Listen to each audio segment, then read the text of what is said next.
Yo guys, welcome back. Today we'll be covering the genetic manager of this code along. So as you can see, we're day ahead, I believe. I don't know, kind of losing track of time in this tutorial, but we're going along pretty nicely. We got some movement here. We got some sensor information being fed. However, there is an error in the sensor information. Some of you probably have already seen it, but we're passing sensor 0 the information of all three sensors over and over. So we'll fix that. But yeah, still, even with just one sensor, you guys can see we get some interesting movement and varied movement. That's the key. We don't have any fish that's doing the same thing as other fish. Alright, so let's go to the code and let's fix our... Before we start on the genetic manager, we're going to fix that sensor problem that we have, and then we're going to get rid of that debug statement we have that prints hi. So first, let's get rid of that debug statement. It's in the neat network, and it's in the constructor for the neat network. Okay, so we saved that right there. Now let's go to fish controller. Scroll down to where we have the raycast being done. Excuse me, where we have the raycast being done, and you can see we're passing 0, 1. We're passing sensor 0, sensor 0, sensor 0 over and over again. So what we actually need to do is pass sensor 0, 1, 2. And these are one of those errors that don't actually show up, and you can't even really see them in the code. Like what you saw when we were playing the code, you saw very movement. It's kind of difficult to tell that some sensors aren't actually even getting any information. So just keep in mind, it'll become easier to see that once we have some type of visualization happening for this graph that we create. But for now, let's just finish the genetic manager and the mutation and the fitness functions. Yeah, so we get like the bare bones and the building blocks of what we need to get done. Then we can keep adding things onto that.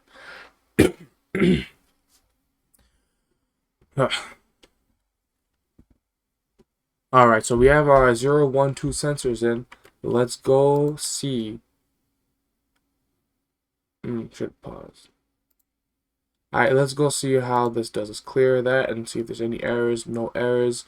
We have our fish. Alright, so we get some more interesting movement. You see over here it kind of pulls a little bit more to the left. So it is something. And here are all the fish and their sensors.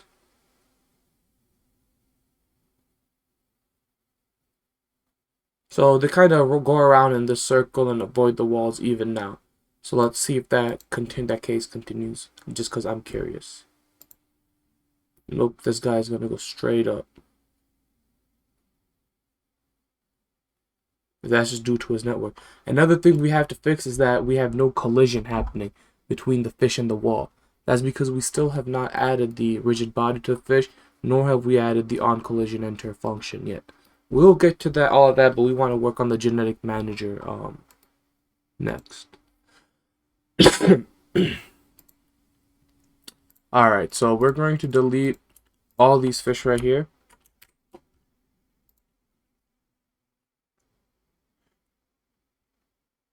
And just shift delete that.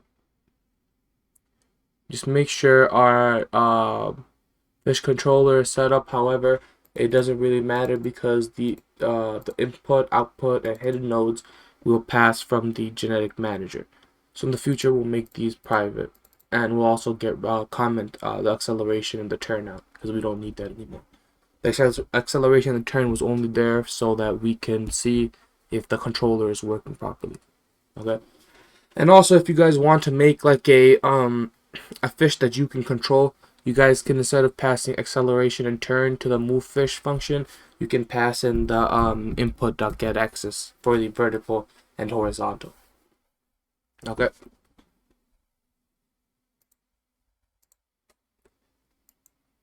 So we have the sensor set up. Now we have to set up the genetic manager, which we'll do now. Let's create the script.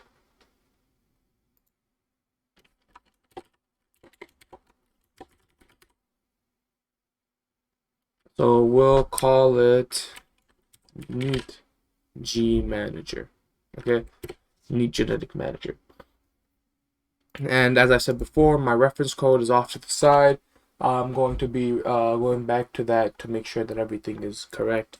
And if any errors come that I can't fix on the fly, I'll refer back to that.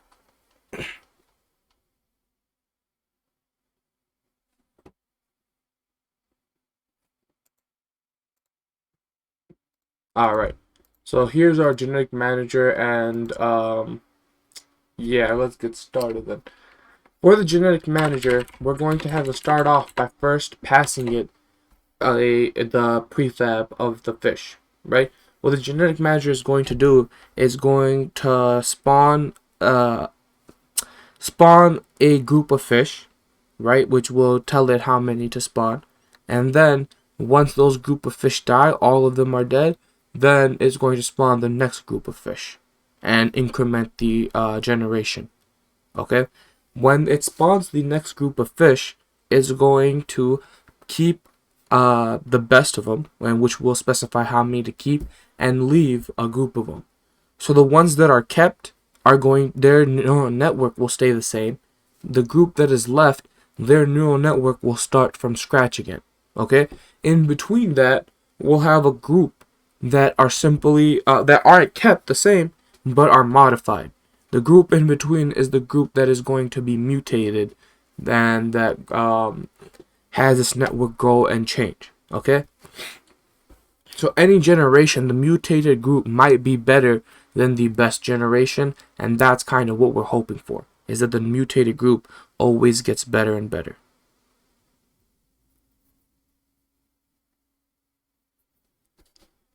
Alright, so let's get started on that. So starting off with the prefab so that we can actually spawn the fish. We're going to do a public game object. We're going to call it Neat Fish Fab. That's standing for the Neat Fish Prefab. And then we'll line that up. Okay. So now that we have the Neat Fish Prefab, we also need... So we have the object that we're going to be spawning, that we're going to instantiate, but we need a list of that object, of list of neat fishes, okay, of the controllers.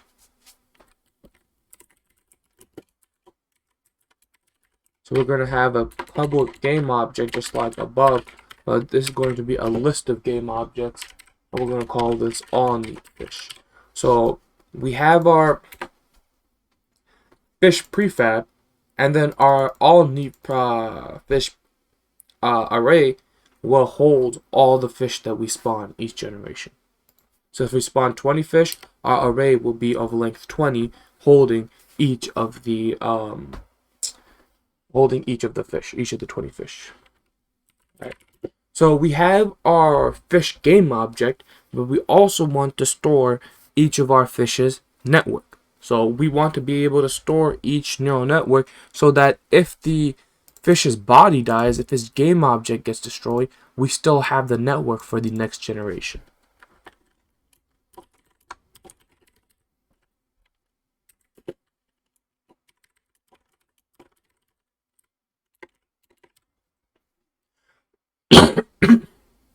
Excuse me. So what we'll do is when we spawn the body, we spawn the neat fish prefab, and then we pass it the network that is matching the index. Okay, so the 0th neat fish will get the 0th neat network. The first neat fish will get the first neat network. The second neat fish will get the second neat network. So these two line up with each other.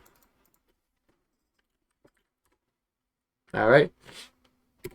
And in the future, we're going to add speciation, but we're not going to be adding speciation yet. All right.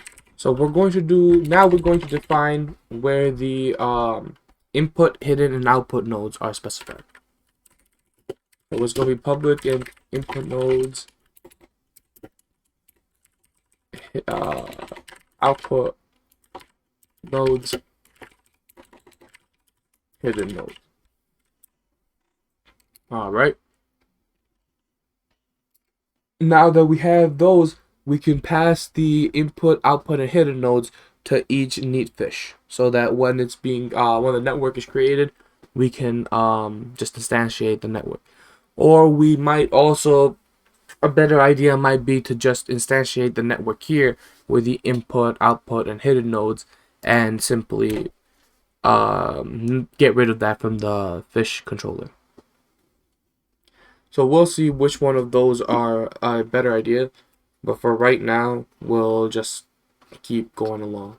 Okay, 1 second, let me put one of my earphones on. My earbuds, whatever. Alright, so now that we have our input, output, hidden nodes, we want to be able to keep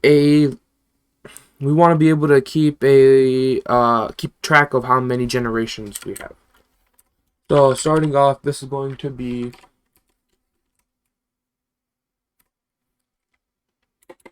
we'll just make it public. What I want to do is just make it a serialized field so that only in the we could see it in the editor, but other scripts can't affect it. But no script will be accessing the Nichi manager, so it's not really that big of a problem right now. So public int. First, we want to keep track of what generation we're on. All right, and then. And for the current generation, we're going to start it off at 0, and we'll increment it.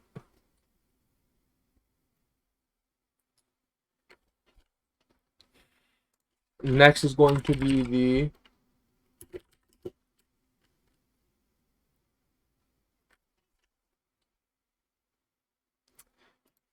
let me space that. Next is going to be the starting population. So how many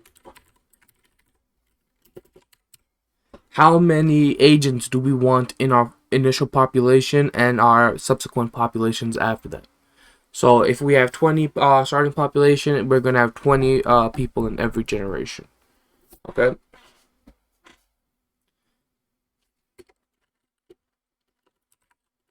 Now over here we will define what are the starting population. Will just define the editor. This is the one thing where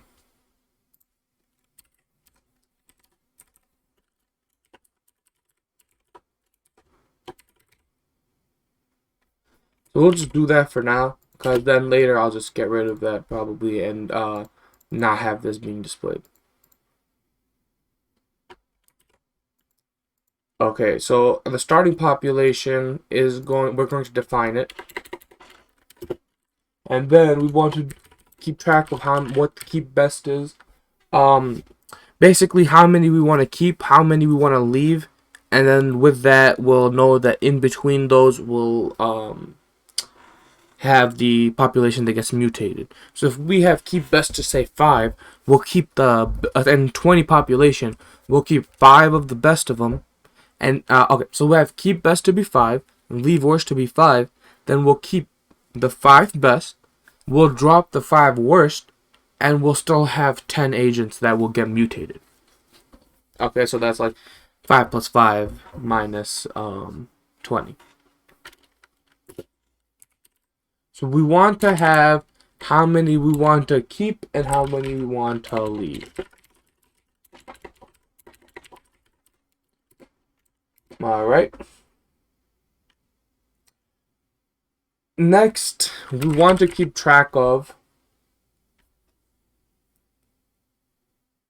for now, we want to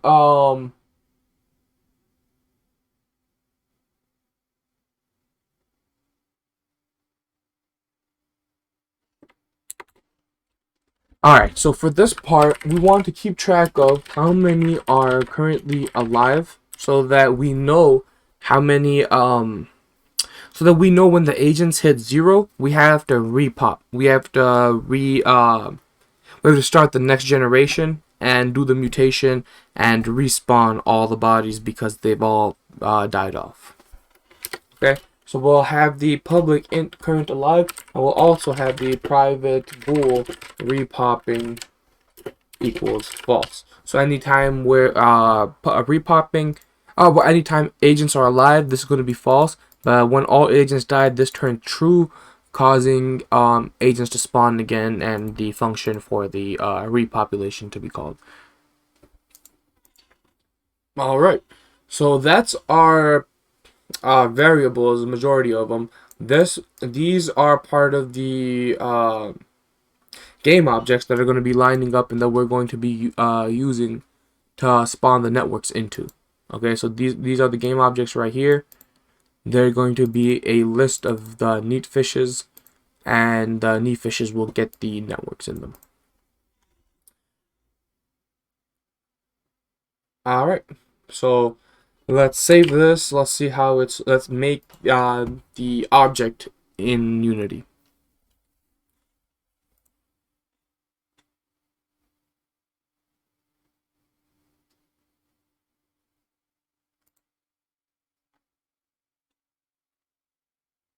Okay, that's fine. They're just warning me that we have unused variables. So the fish right here, we already have that in a prefab, right? So we can just delete that and then go to prefabs, and there's our fish. Whenever we want to spawn it, just spawn it back, and it should work the same. Doesn't. Okay. Strange enough. Okay, go. I just deleted the fish we had. Go ahead and delete that and spawn in this prefab. Go to your scripts, grab the fish controller, and drag that back onto this object. Oh, no. And we want... So if you dragged it onto the object, that's fine. Then we want to go open the prefab. So we're in the prefab, and in the prefab is actually where we want to grab the fish controller and drag it onto the object. So when we open the prefab, then we're actually editing the prefab object. So open the prefab, grab the fish controller, and drag it onto it in the inspector. Okay. Then we add in that we want 3 input nodes, 2 output nodes, and 0 hidden nodes. Okay. Once that is done, we want to simply close out of this. And now when we delete this and spawn this back, everything should be good.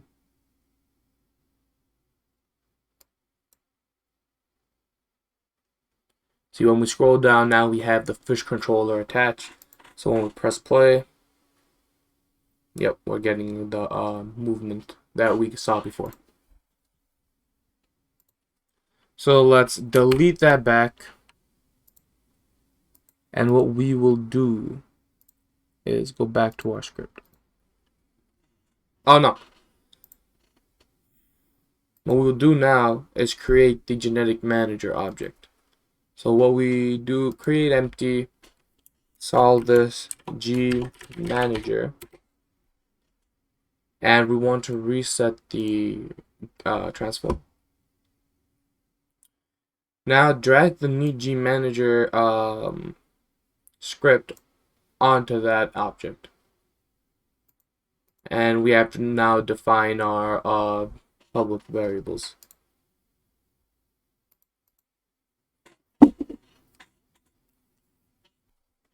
So for this, what you want to do is go to prefabs and just grab your fish and drag it onto the neat fish prefab slot right there.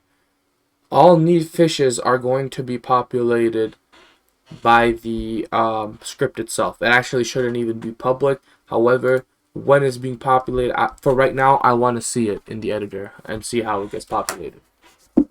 So that could stay empty for now. The input nodes, however, need to be set. The output nodes need to be set to 2. So input nodes are 3, output nodes are 2. The hidden nodes remain 0. Current generation remains 0 because we're going to increment that in the We're going to increment that in the script. The starting population needs to be set. We're going to be setting it to 20. Keep best to set to 5. Leave worst to set to 5. And current alive will also be calculated in the script. Okay, so your genetic manager should look exactly like this right now.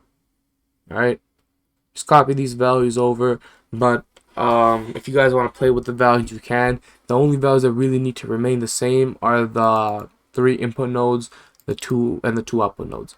You could add hidden nodes if you want, and in fact we should test that and make sure that that's working correctly. So we will test that in a bit though, when we get everything working, because right now it won't be. Okay, so let's go back to actually, let's grab our fish prefab, drag it into the scene, and now in our fish prefab, scroll down to the fish controller and change hidden nodes to, let's say, 5. Let's click enter. Good, everything is still working properly, and since there's no errors, we can assume hidden nodes are created, but we can't be sure yet. So we will look through the code to make sure hidden nodes are created. I'm just making sure there's no errors if we do specify hidden nodes. Alright.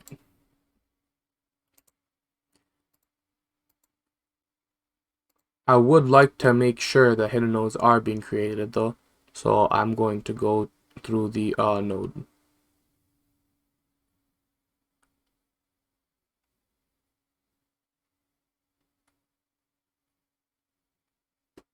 So if hidden nodes are being created in the genome, they're being created in the network, that's for sure. So let's go make sure it's being created in the genome.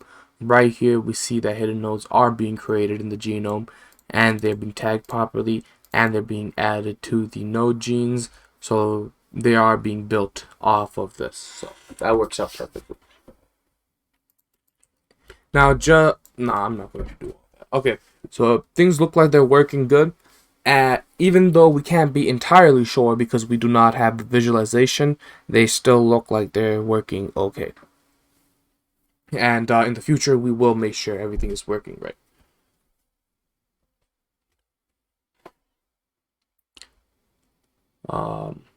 Alright, so let's go back to the G manager now that we have all the variables set up, and now we will get to the coding of the functions within the G manager.